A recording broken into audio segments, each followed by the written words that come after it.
Hi everyone, it's Emma Marie here from the Verbal Abuse in Relationships blog for HealthyPlace.com, and today I want to continue talking about a topic I touched on last week, which is gaslighting.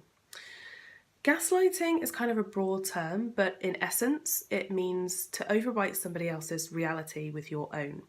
This isn't always deliberate, but it often serves a gaslighter's agenda or motivation to make somebody feel like they're going crazy or they can't rely on their own memories. Gaslighting is important because it forms the basis of a lot of psychological and verbal abuse. Now, it's a big topic, so obviously we won't be able to discuss everything to do with gaslighting today, but there are 3 distinct stages that I feel are worth mentioning.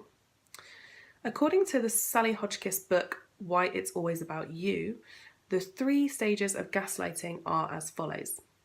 Number 1 is the idealization stage. This is the point in a romantic relationship where somebody makes you feel as though you are amazing. They'll put you on a pedestal, they'll shower you with compliments, they'll give you gifts, they'll earn your trust, they'll make it seem that you can be vulnerable with them, and they'll basically make you feel like you can do no wrong. This isn't dangerous behaviour in itself because quite often in early relationships this is how things are anyway, but in a relationship with a gaslighter or an abuser, this can be even more extreme. The person you will often describe as charming, and that's deliberate. They do that so that they can get close to you, so they can learn your vulnerabilities, and later on they can exploit them. This leads us directly to stage 2, which is devaluation. In the devaluation stage, the person who's gained all of your trust and kind of got you to open up to them will start to turn on you by criticising you, literally devaluing you and making you feel like you can't do anything to please them.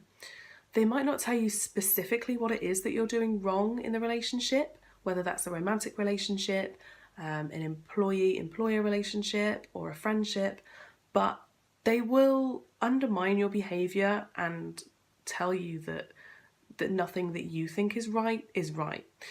This sounds confusing because it actually is very confusing when you're in it. You might not really be able to tell what's going on, and that's because it happens quite gradually.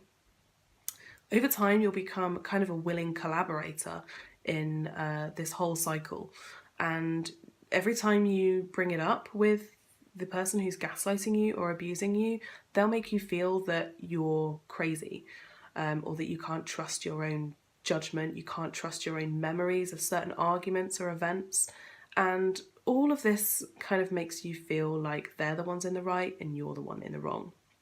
The 3rd stage is discarding.